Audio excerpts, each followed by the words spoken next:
Good afternoon, ladies and gentlemen. A very warm welcome to all of you.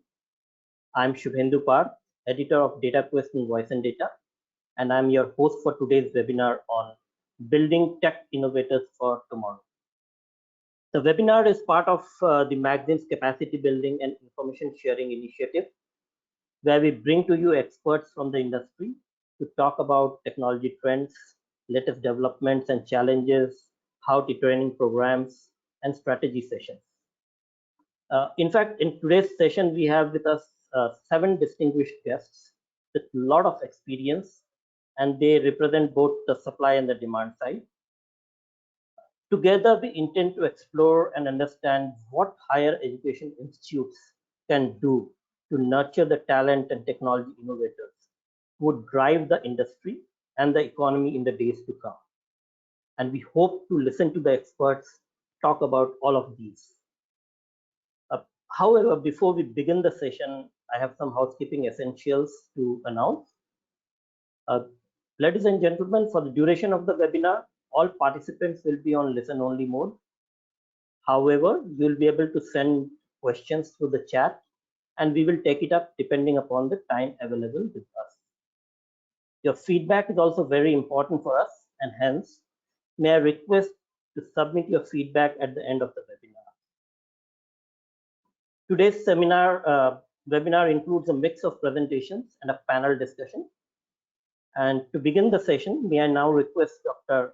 Naguib Attia, Vice President, IBM Global University Program, to join us and deliver the keynote address. A very warm welcome to you, sir.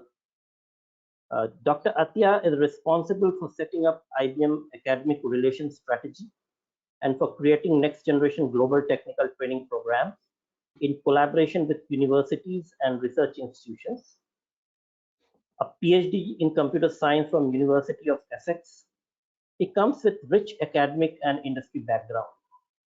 So over to you, Dr. Attia. Thank you very much. And I'm really delighted to be with you here today. Looking forward to your feedback and questions as was mentioned. For my discussion today, I'm just going to take you through what IBM is offering to the world academia. As we all know that the world is having a shortage of expertise or qualified employees. University is running fast to fill the gap, but without the collaboration between academia and industry, this gap will still and is going larger. So I'm going to take you through what IBM strategy looks like and what are the assets and resources available to every and each one of you. Right? Second slide. As you can see here, even our chairman is putting a lot of emphasis on the importance of training and knowledge and education. And we'll tell you that one thing that is actually a daily practice for any person in technology today is to learn and keep learning and empower and learning further to improve their skills, as I call it, daily. So we want our students and our academia to just be passionate around skills and training as well as what industry is doing. So to say IBM strategy and what are we doing, we actually studied what academia is looking for that will fulfill the outside market in addition to for IBM to find the right candidate and right employee. The first thing you need from us is access to technology. And through access to technology, you are going to have all the resources of technology that's available in the market. Are not giving you a student version or a lower stripped down version. We're giving you the total version of all asset technology that we offer to our clients under the umbrella of what we call IBM Academic Initiative. Under this umbrella, any faculty and any students with a registration process through the portal will have been verified they can have access to all, almost all IBM technology for free for teaching and research purposes only. So make sure that it is around research and purposes only, not for commercial. This is a wealth of, I call it, of technology archive of the human race, because you can find in that place technology that you, if I have seen some universities who are really looking at the good old 70s and 80s technology, because they are teaching it, they are doing some research back on it, the operating system, all the operating system was made in many frames, as well as the technology that was used at that time, from an COBOL to Go to Algol to all other technologies. So this is a wealth of technology available to you. The second idea was, okay, you offer the technology, what else can you offer? So instead of just throwing a technology at you, to give you a good help and hand, we thought of constructing a suite of courses, and those courses, we made them to complement your teaching and your training to students. That's a skilled academy. It is not an academic course. It is what we call practitioner, hands-on, produce the student that can really do the work, not talk about the work. And I just had an Ivy League professor was telling me, you are filling the gap of what we don't teach, to give you someone who can run and work with applications. The third thing is we want to encourage faculty to do research. We want to encourage faculty to be more involved on the new technology. Under the IBM University Awards, faculty can apply for awards. We have 3 types of awards: a faculty award. We have another award called Share University Research Award. When that research SUR, you can apply for a big project where you want to bring many faculty as well as industry as well as students award. All these links will be available to you after this discussion.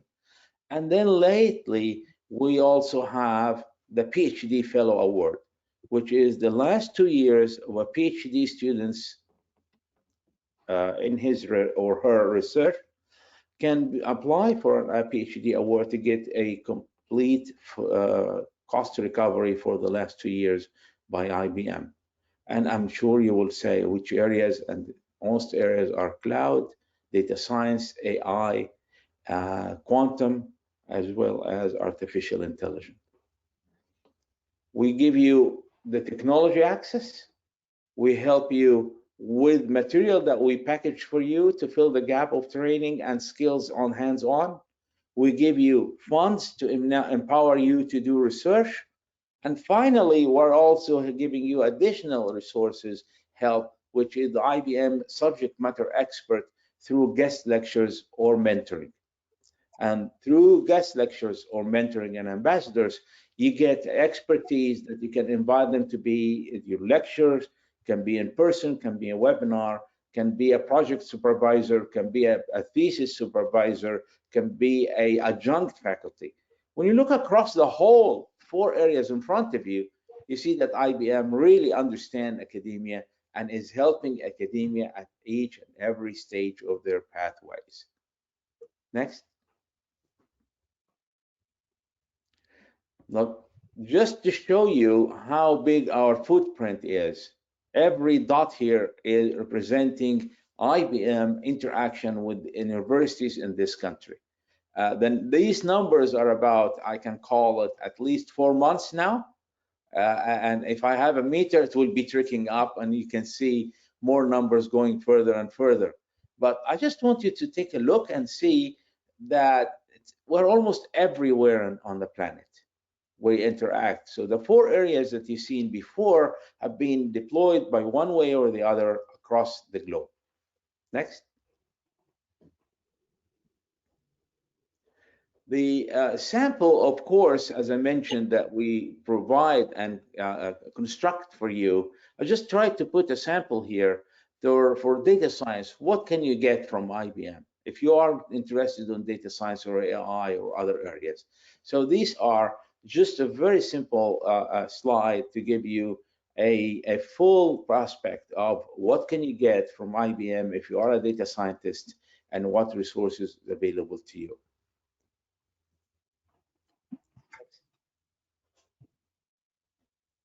Manny? So I'll cover the 8 areas that we talked about in the Skills Academy.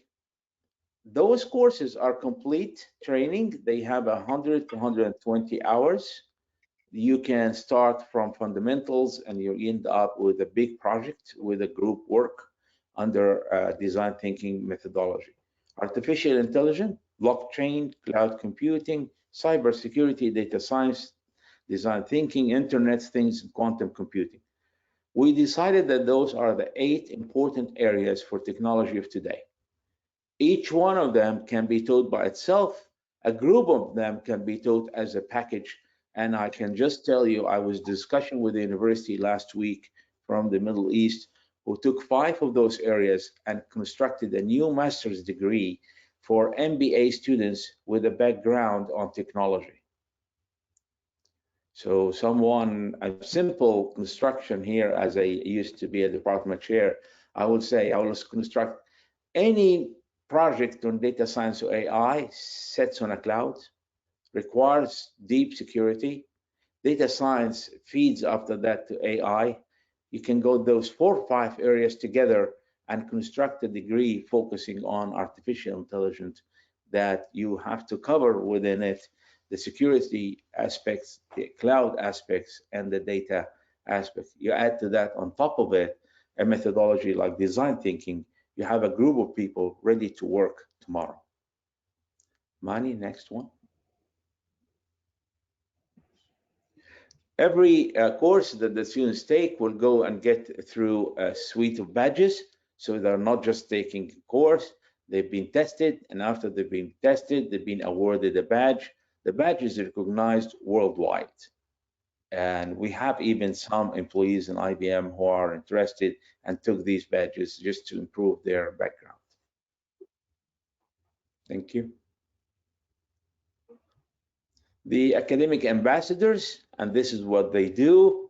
You get, as I mentioned, guest lectures, mentoring, advising board members, expert advice, counsel, as much more. We are, and Mona, Mani, myself, we are in many university boards or many university department advisors group.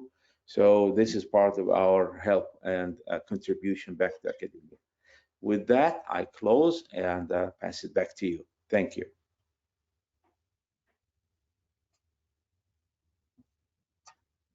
Thank you, Dr. Attia. It was really a pleasure listening to you and understanding the overall the entire gamut of what IBM has been doing in terms of helping the educational institutions and training and all. And you have rightly set up the tone for the panel discussion that follows. And we now move on to the second session, the panel discussion that will be moderated by Mona Bharadwaj. She is the IBM Global University Program India leader, seasoned professional with over 24 years of experience in IT industry. Ms. Bharadwaj is responsible for employer branding and technology evangelization initiatives at universities. These initiatives range from showcasing the best of IBM, conducting hackathons, cool technology demos, remote mentorship projects, programs for improved employability, and shared research with universities. Let me also introduce our other guest, Professor Shobha Ji, Professor in Computer Science and Engineering Department at RV College of Engineering, Bangalore. Professor Shobha has a teaching experience of 26 years, and she specializes in data mining, machine learning, and image processing. She has published more than 150 papers in reputed journals and conferences. We also have among us Professor Emmanuel Shubhakar Pilli. He's an associate professor in Department of Computer Science of Engineering in Malviya National Institute of Technology, Jaipur. He comes with over 20 plus years of experience in teaching, research, and administration. And and he has authored more than 80 papers in international journals and conferences. Welcome, sir. The other panelist with us is Dr. Arun Sharma. Dr. Sharma is a professor, Dean Examination Affairs, and founder head of the department, AI and Data Sciences at Indira Gandhi Delhi Technical University for Women. He also handles additional responsibilities as director, NIRFs, accreditation and IQAC, and managing director, IGDTUW, Anveshan Foundation, which is an incubation center where he manages and supports over 13 startups, mainly led by young women. Also among us is Dr. V. Karpagam, professor with the Department of Information Technology at Sri Ramakrishna Engineering College, Coimbatore. She has over 23 years of professional experience and also experience of publishing numerous articles to her credit. She has also been a resource person to various learning initiatives and has held multiple responsibilities, including department NBA coordinator, member of board of studies and staff in charge, member of department quality assurance cell, and program assessment committee. A very warm welcome to all of you, and over to you, Mona, for the session. Thank you, Shubhendu. I hope I'm audible. Perfectly audible. So a very warm welcome again to all the audiences that we have. Thank you so much for being with us today. And I would like to personally welcome each of the panelists that are there, Naguib and also DataQuest, that has given us this opportunity to be speaking to each one of you. I'm really excited to be moderating this eminent panel of speakers who are leading the way in some ways in molding the future generation of our country. So I'd like to begin by thanking them in the first place for being here with us today. Before getting on to the discussion, I just want to share a very small personal experience which I had, and I'm sure many of you have had, across different pockets in India. And this was about a year and a half ago. And I was returning from my office, and I took a cab. I boarded a taxi typically, and immediately also end up opening my laptop and starting to work sometimes. But something really caught my attention while I was working on my laptop. This cab driver was talking very loudly with someone in very good English, listing all his skills that he had, and talking about all the programming skills and all other skills that he had. And he was talking to this person on the other side, where he was saying that he will pay to take up a course additionally, and that company was also guaranteeing him a placement in some way. And I was a little shocked, though we keep hearing all of these things all the time, that he was a very educated graduate and he was driving a cab for a living. Nothing wrong in driving a cab, but that was what he was doing for his living. And I just waited for a few minutes till he finished his conversation. And I asked him, I said, why are you driving a cab for a living? You seem to be having a really good educational background. And then he shared something that I already knew, but I really was experiencing it this time, that, it's not enough to have a very good educational background to be able to get placed into a good company, right? And that's when the hard reality actually hit me.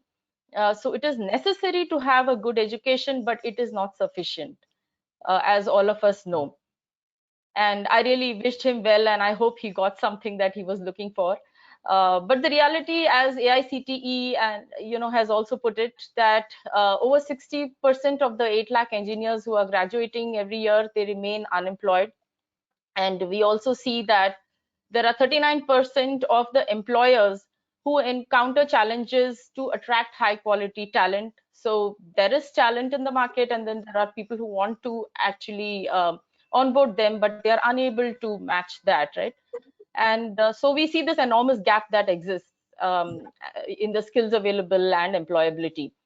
IBM has worked with many institutes across the globe, as Naguib has just shared with y'all, and we have all our skills platforms, which is IBM Academic Initiative, IBM Skills Academy. We also have guest lectures, which we call the Keep on Learning webinars in India. We've had special sessions for Teach Me Something and so on.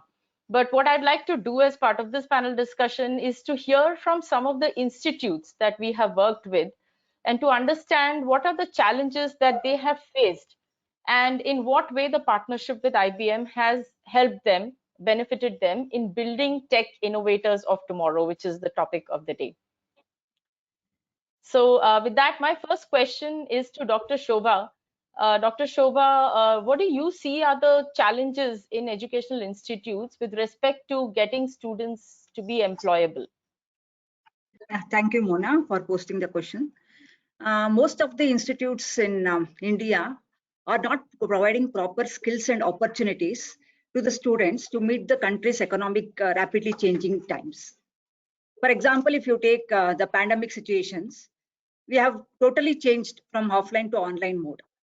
So during this time, the technology or the infrastructure and the different learning styles of the students to face, that is the challenge the institution will face. If I take about infrastructure, maybe the cost, okay, fine, the subject-wise delivery will be done using the platform like Google platform and all. But still, to showcase the software like labs and all, the software cost is again more. And the faculties are not also equipped with the technological developments. So technology, each and every 2 years, it will be dead. So the faculty has to enhance this technology or should also be technology enabled thing.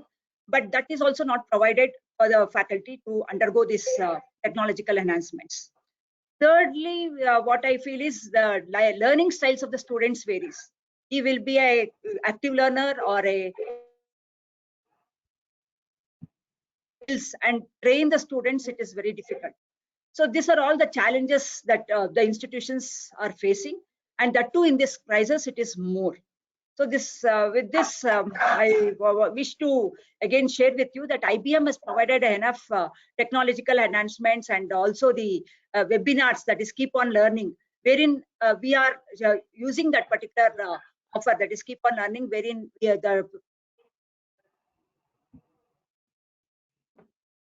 people are giving the guest lectures on the courses and enabling the faculties to learn this technological enhancement also. So these are the challenges. Thank you, ma'am, for sharing that. I will come back to you on some of your other experiences as well with IBM. But in the meantime, let me just pose this to Dr. Pilli as well to give his views on the challenges that educational institutes face with respect to making students future ready or employment ready.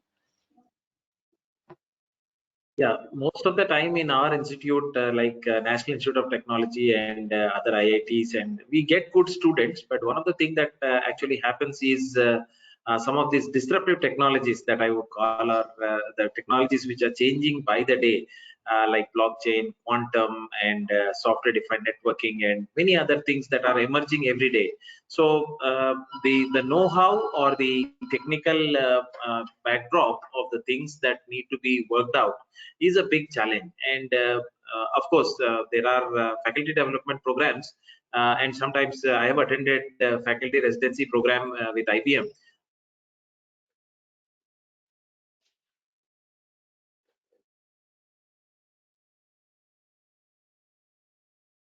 I'm not able to hear. Yeah, not hearing him. Okay. Dr. Pilli, I think your voice is not heard.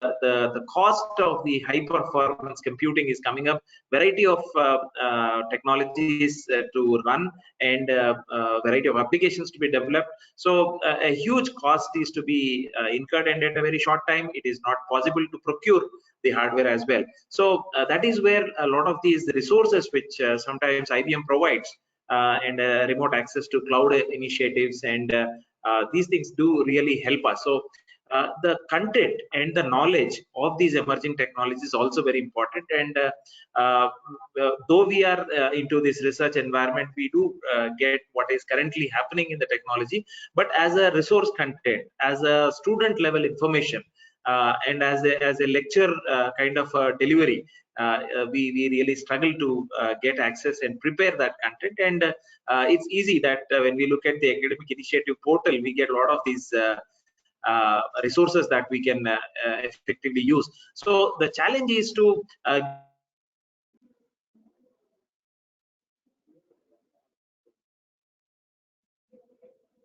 give these contents, give these proprietary software sometimes, which some of the times like SPSS and some data mining software and this PowerPC kind of environment simulation models and things like that. So these are the challenges.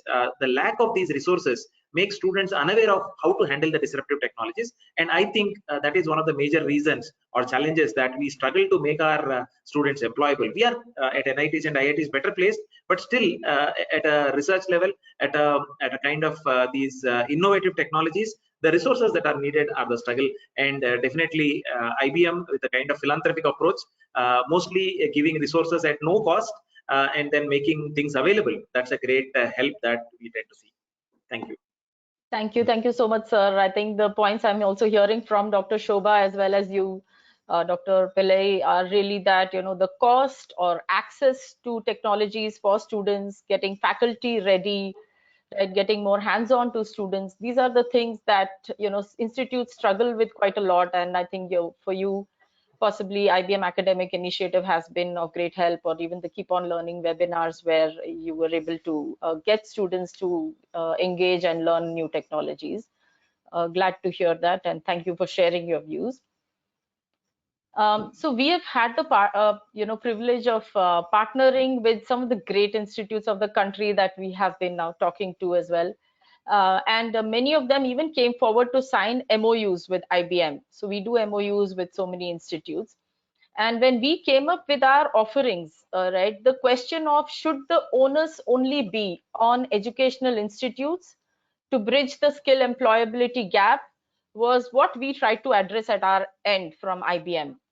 Right. So I'm requesting Dr. Arun to share his views on, sir, do you think that the onus of bridging this employability gap, skill gap, should only be on educational institutes? And how do you think IBM has helped with IGDTUW in bridging this gap? Thank you very much, Mona, for this opportunity to interact with this elite panelist from industry and academia. Yeah, as far as bridging the skill or the employability gap between the industry and academia is concerned, it's true that technology is changing with very fast speed. 1 year back, there was some technology. Today, we are having something new, which is different. And obviously, academia, though we update our curriculum on very regular basis, but we cannot change so fast, so frequent. And there are so many reasons for that. As Professor Pilli also mentioned, that is skilled faculty members on these technologies. That is one very major aspects. Infrastructure is also the main reason for this particular difference. And this is where our industry partners like IBM and others play a very important role in helping us in bridging this particular gap for upgrading the skills of the students and even the faculties also on latest technologies. We encourage our students to opt skill courses from our industry partners like IBM, and students opt the courses like blockchain, cloud, data sciences, AI, machine learning, deep learning, security, and very most important aspect is design thinking, and awards the credits to them on the basis of the certificates or badges that they get through these courses. So we map these courses which they do through the Skill Academy program or other initiatives from our partner institutions or partner industry like IBM, and we map these courses through their credits also. So I must thank IBM for helping us in bridging this particular gap and helping our students for better placement prospects. Thank you. Thank you so much, sir, for sharing your views. And I think you brought out another important point of, you know, how the curriculum cannot be updated every now and then, and technology is just changing all the time. Even the aspect of, you know, giving students credit for some of the courses that they do through IBM Skills Academy or any of the courses on academic initiative, that furthers, you know, their learning and doing much better when it comes to employability. Thank you. So my next question, actually the same thing I'd like to also address Dr. Karpagam. I think Dr. Karpagam, we have been working with you for a while now, And we definitely are very keen to hear your views on whether or not educational institutes should only be the ones responsible for bridging the skills employability gap, and how do you feel IBM has helped bridging it for your students at SREC? Yeah, thank you, Mona. I would actually like to reiterate Dr. Arun's view that the onus of bridging the skill gap, it cannot lie with the institute alone, though of course there is a major responsibility for the institution. So bringing the ecosystem together or partnering is something an institute can do, and SREC has done that with IBM. So IBM Academic Initiative, it offers free courses on emerging technologies like cloud, data science, cybersecurity, AI, and quantum design thinking. So IBM also gives enterprise-grade licensed software to academia, faculty, and students at free. So some of the software available there that can be used for research purposes, it includes SPSS Modeler, Cognos Analytics, IBM Watson, so others. So we have made the best of what is available from the platform for free. So IBM's QuizKit has helped our faculty members to get a feel of quantum computing. And I also should not forget to mention the certified resources that IBM unrelentingly provides whenever there is a specific request from SREC for an expert. It is always provided. So the Keep On Learning webinar series, it came as a boon during the pandemic. The world was at a standstill for learning. So to kickstart the online learning initiatives for students, Keep On Learning definitely helped. So the KOL series is a way to get students ready for a better future and get more positivity into the students. So our students attend these webinars, and they get access to some of the best minds of IBM who conduct webinars on many latest technologies and topics like leadership also. And other than that, we also stand benefited from IBM's T3 initiatives, the Train the Trainer approach, which equipped our faculty with knowledge in latest trends like AI and data science. So these are the things that I would like to mention. Thank you. Thank you. Thank you, Dr. Karpagam. I mean, likewise, it has been a great experience working from IBM with SREC as well. I'm glad that the students and faculty have benefited from the Keep On Learning from IBM Skills Academy and Academic Initiative. Glad to hear that.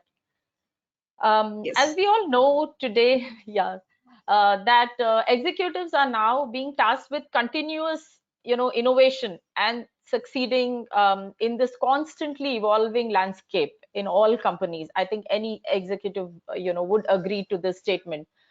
And they also recognize that navigating it requires individuals who can communicate effectively, apply problem solving, critical thinking to drive innovation. And of course, you need to have, to use new technologies and also be able to draw insights on vast amounts of data. And today that is not limited to just software firms like, the regular service providers. It's also, moving to medical, pharmacy, law, and everybody. So Dr. Shobha, I just wanted to understand how has been your experience with the offerings from global university programs, especially faculty development programs and Hack Challenge. I know students from RVCE have been winners on the Hack Challenge many times, the guest lectures and so on. Do you feel it is in line with what is required to build the tech innovators of tomorrow and make individuals ready with the needed skill sets of problem solving, critical thinking, continuous innovation, so on? Definitely, Mona. As the government of India has released new education policy 2020, the holistic growth of the student is important. So that has been given to us by IBM from past 4 years. For example, if you take a course like RVE College of Engineering is an autonomous institution, each course will be having one particular unit which has to be delivered by the industry. In that case, IBM has pitched in the case studies and the contents of the course, the specialization or the SMEs of the IBM have delivered a very good lectures on this. Plus, the faculty also have used the IBM resources like IBM Watson to showcase the students. Like, for example, natural language processing and machine learning. Okay, we can use those resources remotely and we can showcase the students. And that has helped during the pandemic situation also. And this is one part. And coming to faculty development program. So n number of faculty development program was given to RVCE by IBM initiative. So they like to just give an example, blockchain technology. And other than the courses, even the leadership course was also conducted for the faculty, design thinking. So these are all the courses that were initiated by IBM. And one more thing is, as I suggested, the holistic growth of the student is important. We have something called experiential learning for the courses. So IBM is supported with hackathons, wherein the students, like, they used to form a team, okay, not only with RV, but different colleges. And the hackathon was IoT, and they used all the resources, okay, from the IBM resources, and they developed an application using IoT concepts. And that was well appreciated, and they had the thing communicate with other students also, and the communication skills, the subject skills, the software skills indirectly developed the student holistically. This is one part. And we have Center of Excellence in Quantum Computing at RV College of Engineering. Here the support of IBM was great. Like they have trained the faculty, and it is like train the trainers. In turn, the faculty will also train the students. That IBM Q skits, whatever the IBM has delivered us, okay, it was trained to the faculty, and many students have benefited from this. So more than 200 students from in and around Karnataka also have taken the benefit of this particular quantum computing. And coming to this courses or self-study, all those things, the research is also one part wherein faculty should be enabled. So remote mentoring of the students were done. So during remote mentoring, faculty also joined with the students to know the research concepts. And I take this privilege that we jointly published, like we submitted the paper to the conference. So IBM and RV faculty have jointly written a paper, and we have submitted to a good conference. So these are all the benefits we have. Coming to the IBM Skill Academy. So wherein it is a cloud-enabled training that can be taken by the students. Many of the students have registered to this, and they have utilized the resources, and they have earned badges. So these badges not only showcase the students, but also the college. So when we meet the statutory bodies, we can showcase this particular badges that have been given to the students. Even the students' employability will be enhanced with these badges. So the support of IBM towards this was really great. And I request IBM to support in the future also. Thank you so much. Thank you, ma'am. The feeling is mutual, really. And I think likewise, the support that we get from RVCE and the other institutes that we are talking to has been just enormous. It really shows how all of you are really wanting to build the future of the students of tomorrow. And that's really amazing to know that you share the same views that as we do with respect to that.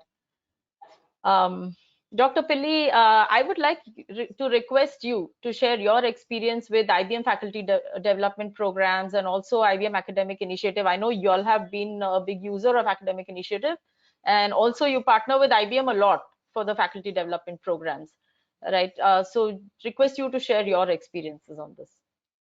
Yeah, personally, I was benefited because I was part of the cybersecurity training program and the digital learning training program in Delhi, and it was enormous that the kind of input that was given to me, though I have been knowing most of these things and researching, the kind of faculty, the kind of researchers, the kind of practitioners who spoke to us, it was really an eye-opener, and a lot of things we picked up. And later we joined with you in this Electronics and ICT Academy, which is set up by Government of India at MNIT Jaipur. So we have run a lot of faculty development programs with an industry perspective, and one of them was Python, and I think it was conducted on the National Knowledge Network. About 4,000 faculty from various engineering colleges. That's a kind of a record. I would say they were all trained on how to teach Python with an industry perspective. And some of the researchers and practitioners in IBM came and spoke there. They were present in MNIT, but this course was delivered over the remote over the National Knowledge Network to various institutions, and the labs were conducted at that level. So that was one great thing. And now quantum computing, a course is being launched on September 27th for 10 days, again 40 hours. Being engaged by IBM and its partners, and we hope that people across India and many of the PhDs have registered for this course. I hope those who are listening can also register starting from September 27th, and IBM will be completely delivering the course. And in our curriculum also, IBM has agreed to help us to train our faculty also, and to take some courses, classes for our quantum computing course. So that's a kind of involvement and engagement, and especially to listen what industry wants and what industry is doing, and also share the resources. And we have done some multidisciplinary courses with architecture department, computer science and architecture we joined, and we taught students how to use SPSS to faculty and students, and especially architecture students, management students benefited a lot. And basic, it was not possible if the access to SPSS was not provided by IBM. So that's a great this thing. And of course, as Madam Shobha has mentioned, the remote mentoring, we could get the time and knowledge of really the active researchers and practitioners of IBM who could share their time, and also information and knowledge about some new softwares. All of them are not necessarily IBM related softwares only. There are many research softwares, and some of the tools and technologies that they have introduced us really benefited, and students have also benefited. Undergraduate students could work with IBM researchers. So that's a kind of engagement which was held, and we were also heavily benefited because of the curriculum development workshop, which some of the IBM researchers participated.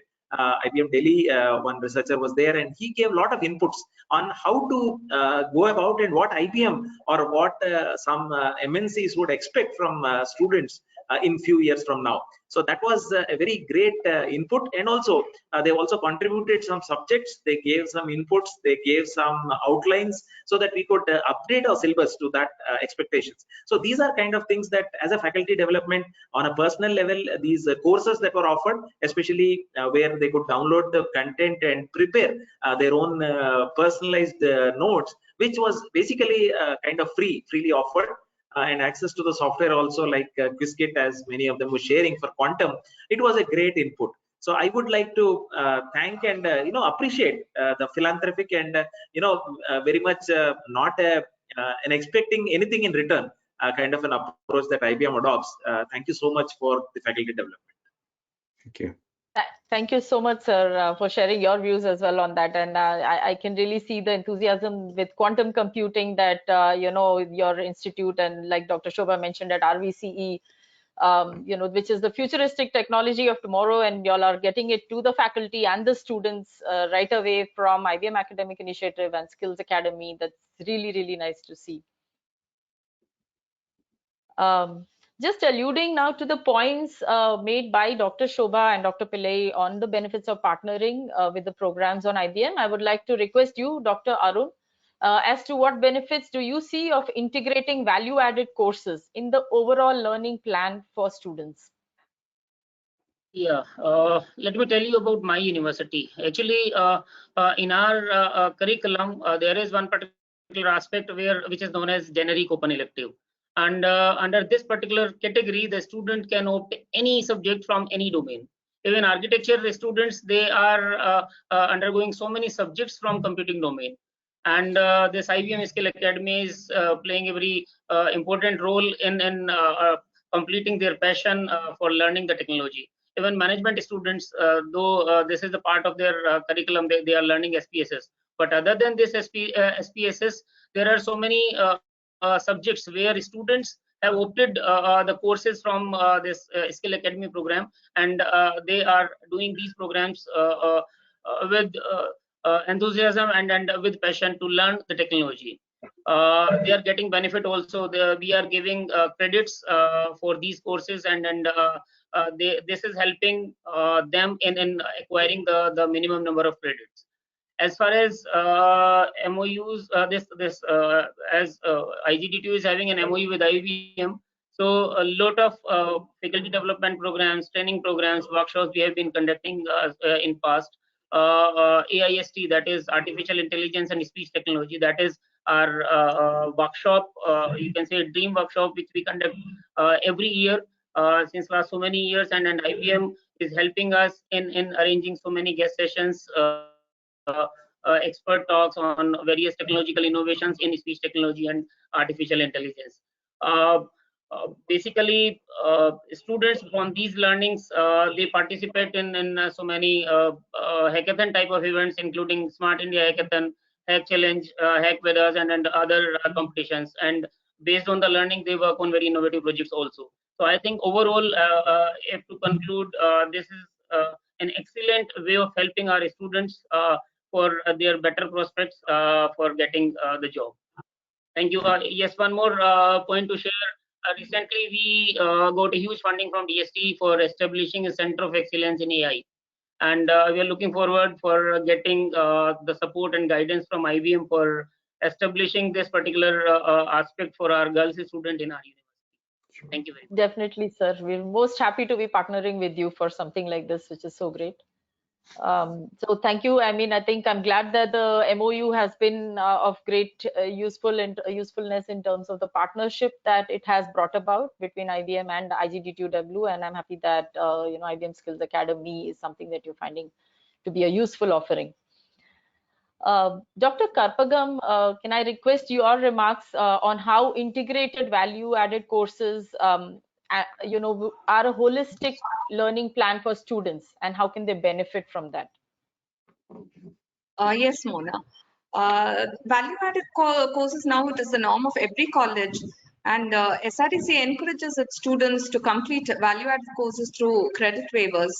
So SREC, as it is, offers 1 credit courses on IBM Z and blockchain in association with IBM. Whenever a college augments a course through self-learning from IBM Academic Initiative courses, we are able to see that students not just get access to what is the latest in the industry, but they also have badges to make it visible to recruiters that they're trained on a certain technology.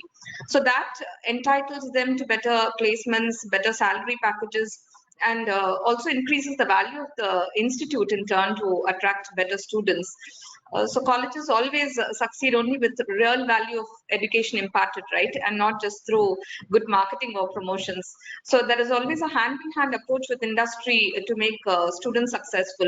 So at SREC, hands-on learning has always been of a key significance in making students much more confident when they are entering the workforce. So IBM Skills Academy provides deep technical skills to students and faculty, and it is a great offering to develop skills. Skills Academy courses include 70 to 80 hours of learning, leading to digital certificates or badges, and it includes theory, hands-on, industry role plays, and use cases. So these courses can be added on as electives, not just for computer science or IT branches, but also to other streams. And it's also really great to see that IBM has recently launched Project Buildathon in collaboration with Smart Bridge for engineering and non-engineering disciplines at no cost for the purpose of adding experiential learning. So let me just finish by thanking IBM for its contribution to helping us grow as an institution. Yeah. Thank you. Thank you. Thank you, ma'am, and thanks to you for being such a great partner in trying to, improve the lives of students and the future that they have by partnering with IBM. Yeah, and really great points that were made by you as well as Dr. Arun on the integration of value-added courses. Also, the fact that you'll, see the usefulness of the badges that are given when the students get placed. And the real hands-on experience that it gives them apart from the theory and so on. Thank you for sharing that view. So I'd like to really conclude by thanking all of you for sharing your very honest, candid feedback and your experiences.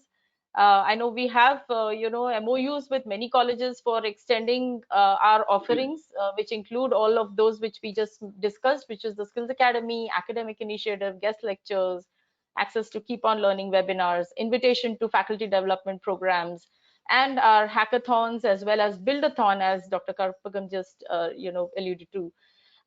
These are not limited to just engineering colleges, but also to medical schools, law schools, business schools, and so on. So I really request all those who are watching this today that you all come forward and partner with IBM for a better future for tomorrow for all the students, and of course for building tech innovators of tomorrow. Again, thank you so much to the entire panel. Thanks. I really mean really grateful for all of you to be here. Thank you. Thank you. Thank you. Thank you. Thank you. Thank you. Thank you, Ms. Bharadwaj, for driving such a meaningful discussion. And a big thank you to all the expert speakers for presenting their perspective on the challenges, the approach to holistic learning, and how IBM has been helping in bridging the industry academic gap to develop talents for the future and by bringing in deep tech knowledge to the higher education institutes. Thanks a lot. And with this, we move on to the last session of today's webinar. It's a walkthrough of the portal on how academia can leverage the IBM offerings. And to present this, I call upon Dr. Mani Madhukar, Program Manager, Global University Program, IBM Research, to join us. Welcome again, Dr. Madhukar. As part of the IBM, Dr. Madhukar has worked with multiple ISVs, startups, and academic partners. He has also worked on different technologies, including cloud, blockchain, Internet of Things, data science, DevOps, and IBM Watson. He also has patents on blockchain. He has published research papers and has chapter contribution to books. Dr. Madhukar is advisor to few incubation centers and startups, mentor to online communities on blockchain and cloud, and is an adjunct faculty and research co-guide at few universities. So over to you, Dr. Madhukar. Sure, Shubhendu, thank you. And good afternoon, everyone. Thanks for joining us. It's really a pleasure to host you. So if you see around, right, and particularly, immediately after the pandemic, the way digital transformation has evolved the entire industry scenario, the education scenario, right? It's really, great to see that, right? And with all this digital transformation, what we, sort of understand is in another year and a half, right? Almost 50%, 54% for that matter of the current workforce will be needing a reskilling approach, okay? So if that is the case, that means, the alumni of the colleges, right? Your colleges alumni, right? People who are working in both private or public sector, or for that matter, right? People who are working in any domain will need a significant amount of reskilling, right? So with a view of that, right? This is, I'm presenting you IBM Skills Academy. These courses are offered in two flavors, right? One is instructor-led approach, and other is as a self-learning approach. So as Naguib was earlier talking about the 8 technological areas like AI, data science, blockchain, IoT, cloud, design thinking, quantum, all these courses are basically available in. So let me take you through one of these courses, let's say AI, right? Because this is something which is most sought after these days. So the instructor-led courses which are available on Skills Academy are typically around between 70 to 80 hours of learning, right? And it includes a lot of hands-on, almost like 35% is hands-on course, a lot of group work activities. There are components of design thinking which are taught along with the course. How do you address AI through design thinking lens, right? And once the student completes the course, this is the practitioner certificate that they're able to obtain after clearing the final exam. So this is about the instructor-led Skills Academy offerings. There is a parallel approach where we are looking to make available self-learning courses which are almost like 20 or 25 hours of learning. Now these are again having provide for deep hands-on skills. Let's say the same example for AI, right? So somebody who is looking to gain skills on NLP or virtual agents, this is again a good go-to course where the student is able to do the learning on their own, right?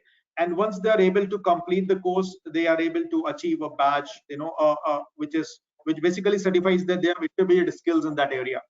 Now, importantly, the point that I'd like to make here is we are looking to partner with institutions, who we can work together for not just for student enablement, but then also for workforce enablement, right?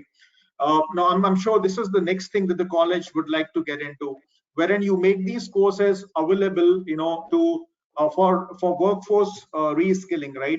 So you can open up these courses for people outside the institution who can come, enroll, work with you, and I can actually take these courses, right? I can share a few, success stories which are already there around.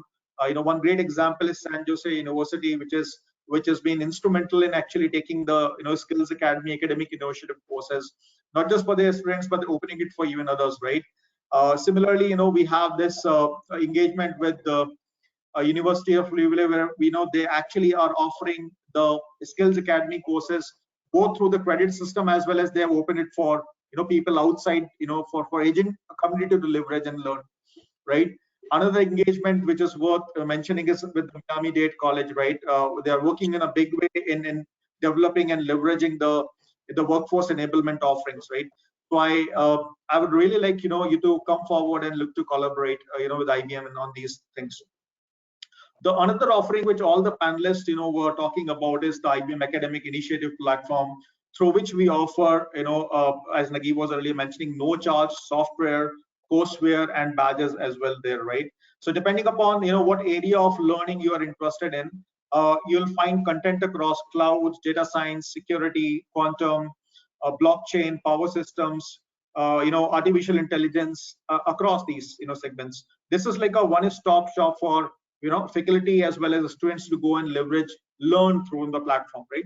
So let's say if I were to explore that what is available from a data science perspective on an IBM Academic Initiative, right? So the first thing that any data scientist or somebody who is looking to leverage data science would look for is data sets, right? So here there is a resource which basically provides you with a repository which is free or available under ODL, the open data licenses. We'll find plethora of data sets available for different types of work that you want to do, either for research or for doing student projects, whatever. You'll find a lot of data sets available through this, right? Similarly, from a software tab, right, you can download a lot of these software at no charge. And as Naguib mentioned, these are all enterprise grade software. These are not stripped down versions of the software. So that means each of you, the faculty and the students gets access to licensed software on their own desktop, laptop, wherever they are downloading it, right? So the likes of Watson Studio, iLog, Cplex, SPSS Modeler, Cognos Analytics, and a lot more are available there. And to complement, these courses, these software with some courses, you'll find a couple of foundation level courses also available, on Academic Initiative.